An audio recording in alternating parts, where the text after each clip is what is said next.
रहे हैं, गंधर्व गंधर्वियां गीत गा रही हैं और सब गाते हुए जा रहे हैं, क्योंकि जले पर नमक छिड़कने का काम बढ़िया से पड़ोसी ही करते हैं। अब सती जी बाहर भागी भागी गई। एक विमान पर कुछ स्त्रियां गंधर्वियां गाती हुई जा रही थी। सती ने कहा, अरे भाई राम राम, कहाँ जा रही हो?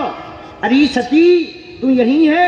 पता नहीं, तुम्हारे पिताजी ने बहुत विशाल यज्ञ का आयोजन किया है, हम लोग निमंत्रण में जा रहे हैं। जैसे ही इतना कहा, फिर क्या? सती जी ने कहा, हम आ रहे हैं, चलो तुम पीछे। अब पति देव के पास आई, भोले बाबा के पास चरण दबाने लगी।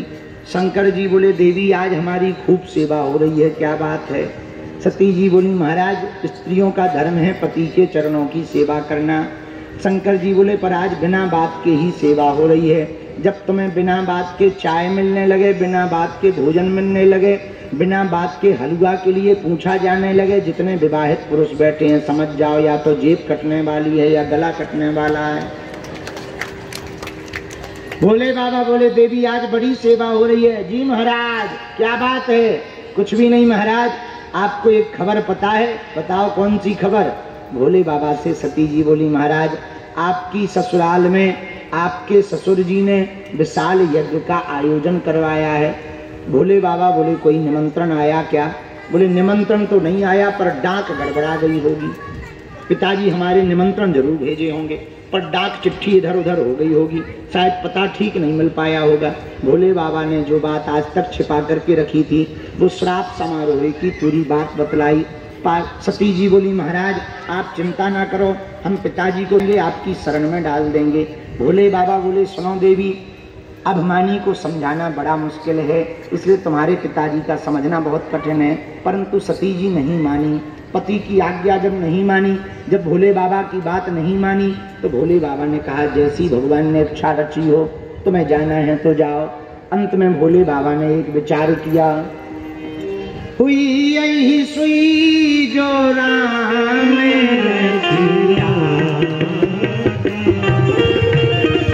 जी की जय हो। अब जो भगवान ने रचा होगा होगा, क्या होगा जो भगवान ने? इसलिए भोले बाबा ने जाने दिया। कथा सबको पता ही है। सती जी जब पिता के भवन में आई, कतहु न दीक शंभु कर भागा। भोले बाबा का कहीं पर जब यज्ञ में स्थान नहीं देखा तो क्रुद्ध हो गई और क्रोधाग्नि में अपने शरीर को जला दिया। क्रोधाग्नि में शरीर को तो जला दिया, पर शरीर त्यागते त्यागते सती जी ने प्रण लिया कि हे प्रभु, अगला जन्म जो मिले वो भी आपके चरणों में ही हमें प्राप्त होवे, ऐसी कृपा करो। जिन सती ने अपना शरीर त्यागा, वही सती दूसरे जन्म में शैलपुत्री बनकर के, हिमवान की पुत्री बनकर के, पार्वती बनकर के प्रकट हुई। इसीलिए नवरात्रि के पहले दिन में जो उपासना होती है वो शैलपुत्री माता की होती है। किसकी होती है? प्रथमम शैलपुत्री चा द्वितीयम ब्रह्मचारिणी। 9 दिन है, 9 दिन में 9 रूपी की पूजा होती। आज के दिन शैलपुत्री देवी की पूजा होती है। एक प्रश्न किसी ने हमको भेजा, हमें बहुत अच्छा लगा। उन्होंने पूछा कि जब 3 देव ब्रह्मा, विष्णु और महेश, तो देवी भगवती क्यों प्रकट बनी और कैसे प्रकट बनी? सुनो, ध्यान से सुनना। महिषासुर नाम का जो दैत्य था, बड़ा बलशाली था। इतना बलशाली था कि इसके सामने कोई भी नहीं टिक पाता था। अभूतपूर्व इसके पास बल था। एक महाराज हुए दनु। दनु के दो पुत्र हुए। एक का नाम रंभ था, दूसरे का नाम करम्भ था। दोनों की दानवों में बहुत बड़ी प्रतिष्ठा थी, लेकिन एक दिक्कत थी रंभ और करम्भ को, संतान नहीं। दोनों ने संतान प्राप्त करने के लिए कठोर तप किया, इतना कठोर तप किया कि जल में बैठ बैठ करके तपस्या की। रंभ नाम का जो दैत्य था वो दूध वाले वटवृक्ष के नीचे बैठ गया और तपस्या करने लगा। पंचाग्नि की व्यवस्था कर ली, तपस्या में लीन हो गया। लेकिन जब वो पंचाग्नि को शरीर को तापता तो देवता तपस्या देख करके चकित रह जाते कि इतना तपस्वी है तो दैत्य। भाई बंदर के हाथ में कोई तलवार दे दे तो क्या होगा? या तो बंदर अपना हाथ पैर काट लेगा या अगल बगल वाले का काट देगा। ऐसे ही मूर्ख व्यक्ति को शक्ति देने का मामला होता है। यदि कोई मूर्ख व्यक्ति हो, कई लोग हमारे पास आते, गुरुजी हना दे दो। कल एक लड़का रो रहा था, महाराज आपने सबको साधना दी, हमें नहीं दी। तब हमको तो कुछ नहीं बोला, पर आज जवाब देना चाह रहे, सबको साधना नहीं दी जाती है, सबको शक्तियां भी नहीं दी जाती हैं। पता लगे तुम्हें दे दो, तुम उसका दुष्प्रयोग कर लो, मामला गड़बड़ा जाए। हाँ। जिसके अंदर सहनशीलता ना हो, धैर्य ना हो, तप ना हो, ऐसे व्यक्ति को शक्तियां नहीं देनी चाहिए। एक बात बताओ, जिसे गाड़ी चलानी नहीं आती उसे तुम ट्रक पकड़ाओगे क्या? बोलो, जोर से बोलो। जिसे गाड़ी चलानी नहीं आती, जब उसे साधारण वाहन ट्रक की ड्राइविंग नहीं दे सकते, उसकी स्टीयरिंग नहीं दे सकते, तो शक्ति की ड्राइविंग किसे दे दें? शक्ति सामर्थ्यता किसको दें? जो पात्र। साधना किसको दें? जो पात्र हो। इसलिए पूर्व समय में पहले गुरुओं की सेवा की जाती थी, गुरुजनों के पास रहा जाता था, कई सालों तक गुरुओं की सेवा की जाती थी। चरण सेवा, गुरु के आचरण को जीवन में उतारना, व्यवहार को जीवन में उतारना, गुरु की बार बार वाणी सुनना, गुरु आज्ञा का पालन करना, अभिमान को शून्य रखना, अहमता को शून्य रखना, सेवा जारी रखना। जब खूब पक जाता था सेवक शिष्य, तब गुरु फिर सेवा के बाद प्रसन्न होकर के शक्ति देते थे। अब तुम पात्र हो गए हो, अब तुम धैर्य धारण कर सकते हो, अब तुम तप कर सकते हो, अब तुम त्याग कर सकते हो, अब तुम ध्यान कर सकते हो, अब तुम स्मरण कर सकते हो, अब तुम शक्ति का सदुपयोग कर सकते हो। इसलिए अब तुम पात्र हो, अब तुमको अमुक शक्ति दी जाती। हमारे ही गुरुजी ने कई सालों तक हमको तपाया, तब जाकर के सन्यासी बाबा का मंत्र दिया हमें। जब देखा रंभ और करंभ दोनों बहुत तपस्या कर रहे हैं, और रंभ की जब पंचाग्नि की तपस्या को देखा तो देवताओं को लगा कि बहुत हालत खराब हो जाएगी, तो इंद्र को दुख हुआ। इंद्र ने जल में प्रवेश करके ग्राह का रूप धारण किया। ग्राह जानते हो? ग्राह जानते हो? मगरमच्छ। ग्राह यानी मगरमच्छ। ग्राह का रूप धारण किया और रंभ के पैरों को पकड़ करके करंभ के पैरों को पकड़ करके करंभ की जीवन लीला को समाप्त कर दिया। अब बचा रंभ। दो भाई थे, करंभ और रंभ। जब रंभ को पता लगा कि हमारा भाई करंभ मारा गया, हालत खराब है, तो रंभ को बड़ा दुख हुआ, मन बड़ा ग्लानि से भर गया, दुख से बहुत ज्यादा दुखी हो गया। तब रंभ ने ब्रह्मा जी की कठोर तपस्या की, और कठोर तप करके रंभ ने ब्रह्मा जी को प्रसन्न किया। ब्रह्मा जी को प्रसन्न करके रंभ ने दर्शन करने की लालसा जागृत की, तो देवताओं ने रोक दिया कि सुनो, इसको दर्शन न देना, पता नहीं ये क्या मांग लेगा। तो ब्रह्मा जी रुक गए, लेकिन इसकी तपस्या से अग्निदेव बहुत प्रसन्न हुए। अग्निदेव की प्रसन्नता, इसने अग्निदेव से वार्तालाप प्रारंभ किया। तो रंभ ने कहा कि हे भगवान, हम अग्निदेव में अपने सिर को काट कर डालना चाहते अग्नि में। अग्निदेव ने कहा क्यों?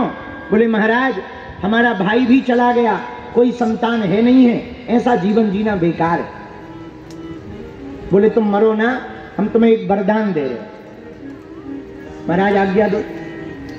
अग्निदेव ने महान पराक्रमी सुंदर पुत्र तुमको हो, अच्छा पुत्र तुमको हो, जिसके सामने कोई ना टिके।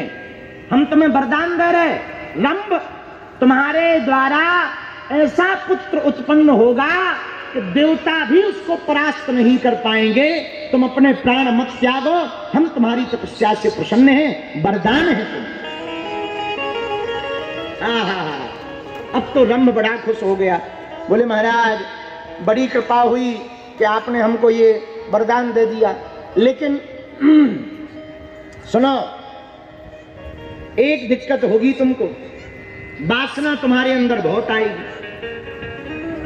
बोले महाराज कोई बात नहीं, आपने आशीर्वाद दे दिया, पुत्र हो जाएगा।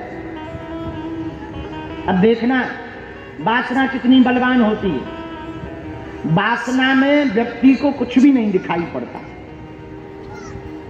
जोश में व्यक्ति को, चाहे वो काम वासना का जोश हो, अथवा क्रोध का जोश हो, अथवा फिर अभिमान का जोश हो, या पद का जोश हो, आदमी को दिखाई नहीं देता।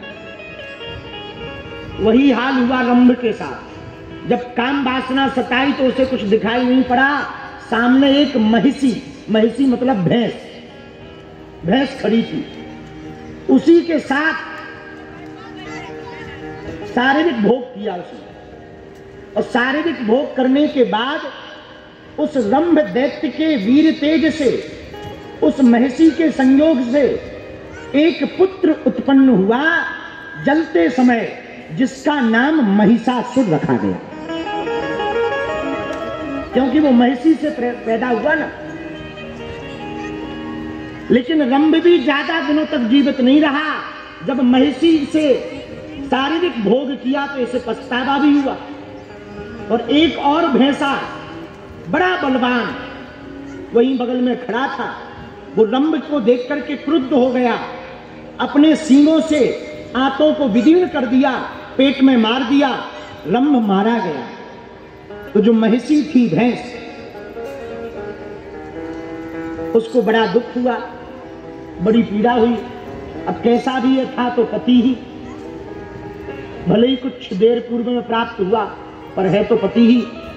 उसने अपना धर्म निभाया तो वो जलने लगी, और जैसे ही जलने लगी तो भैया दोनों का शरीर जब जलने लगा, उस महिषी का शरीर जलने लगा, रंभ का शरीर जलने लगा, तो दोनों के जलते हुए शरीर से महिषी गर्भस्थ हुई थी। तो महिषी के द्वारा महिषासुर पैदा हुआ और रंभ के शरीर से रक्त बीज प्रकट हुआ, और दोनों बलवान। अब महिषासुर इतना बलवान कि देवता उसके सामने टिके ना। एक तो वो महिषासुर कभी भी भैंसे का रूप धारण कर लेवे, कभी भी देवताओं का रूप धारण कर लेवे, कभी देवों का रूप धारण कर लेवे, और देवता सब हैरान। और वो एक लाइन से सबकी क्लास लगा ले, सब देवताओं की। लेकिन वो बल भी उसने ऐसे नहीं पाया। एक तो महिषासुर, ऊपर से उसने तप भी किया और सब काम बिगाड़ा ब्रह्मा जी ने। ब्रह्मा जी ने वरदान दे दिया कि जाओ, तुम्हें वरदान है, तुम्हारे सामने देवता भी नहीं टिकेंगे। उसने कहा लो अब तो सील मोहर हो गए, और बढ़िया रहा, अब तो ठप्पा मिल गया, सर्टिफिकेट मिल गया। अब कोई भी देवता महिषासुर के सामने ना टिके। खूब द्वंद्व हुआ, देवता बड़े दुखी होने लगे। एक दिन देवता भगवान श्री हरि विष्णु के पास गए, हे प्रभु महिषासुर नाम का दैत्य बड़ा पागल है, सबको परेशान कर रखा, सबको मारता है, उसके लोग रह नहीं पाते हैं। भगवान विष्णु बोले भैया सब लोग बैठो, पहले सब देवताओं को बैठाया जैसे तुम लोग बैठो। बोले सुनो, एक बार हम भी उससे लड़ चुके, लेकिन वो मरा नहीं। बोले महाराज मरेगा कैसे? बोले अब तो कोई अलग शक्ति बनानी पड़ेगी, तभी वो दैत्य मरेगा। हम लोगों की बस की बात नहीं है, न शंकर जी मार सकते हैं, ब्रह्मा जी ने तो वरदान ही दिया, तो ठीक है, तो हम तीनों तो मार नहीं सकते हैं, कोई अन्य शक्ति बनानी पड़ेगी जो तीनों के द्वारा उत्पन्न हो, तो ही वो मर सकता। तो बोले महाराज देवताओं ने कहा पर देरी मत करो, वो शक्ति प्रकट करो। तो 7 देवता वहां बैठे थे। जैसे ही सब देवताओं ने स्तुति की, तो भगवान श्री हरि विष्णु का एक तेज पुंज निकला, भगवान शंकर के यहां से भी एक ऊर्जा निकली, ब्रह्मा के यहां से भी एक ऊर्जा निकली, और वो ऊर्जा एक ही ऊर्जाओं में सबकी समाहित होने लगी। भगवान शंकर के तेज से देवी का मुख बना, भगवान शंकर के तेज से देवी का मुख बना, यमराज के तेज से देवी के केश यानी बाल बने, भगवान विष्णु के तेज से भगवती की भुजाएं बनी, चंद्रमा के तेज से भगवती के स्तन बने, इंद्र के दिव्य तेज से भगवती की कमर बनी, वरुण के दिव्य तेज से भगवती की जंघाएं प्रकट हुई, पृथ्वी के तेज से नितंब भगवती के प्रकट भये, ब्रह्मा के तेज से भगवती के चरणों की उत्पत्ति हुई, सूर्य के तेज से भगवती के पैरों की उत्पत्ति, पैरों की उंगलियों की उत्पत्ति हुई, अग्नि के तेज से भगवती के दोनों नेत्रों की उत्पत्ति हुई, और विशाल काय रूप में महाशक्ति सभी देवताओं के द्वारा प्रकट हुई। इसीलिए इनको महाशक्ति कहा जाता, क्योंकि ये सभी देवों का तेज है, भगवान शंकर का भी तेज है, भगवान विष्णु का भी तेज है, इंद्र का भी तेज समाहित है, सूर्य का भी तेज समाहित है, ब्रह्मा का भी तेज समाहित है, सब देवताओं का तेज समाहित है देवी में, इसलिए इनको महाशक्ति कहा जाता है। जब देवता हार गए तब महाशक्ति भगवती ने उन राक्षसों का, असुरों का संहार किया, जिनका संहार स्वयं भगवान विष्णु भी नहीं कर पाए। ऐसे भगवती प्रकट हुई, और जब भगवती प्रकट हुई तो 9 दिनों तक महिषासुर से लड़ी। 9 दिनों तक जब महिषासुर से लड़ी तो उसी कारण से भगवती की आराधना में नवरात्रि का पावन पर्व मनाया जाता है। ऐसे देवी जी प्रकट हुई और इस कारण से नवरात्रि का पावन पर्व मनाया जाता। बोलो सीताराम, जोर से बोलो, और जोर से बोलो, और बोलो। ऐसे भगवती मां पराम्बा को आओ हम लोग भी पुकारे हैं, एक बार पुकारते हैं एक भाव के साथ में, फिर जो भी भाव हमको गुरु आज्ञा लगेगी कुछ क्षण और सुना देंगे। आज चूंकि पहला दिन है, कितने बज गए हैं? 4-5 बज गए। अच्छा 4 में कम है, चलो पार लग जाए नैया। जगदम्बे चली आ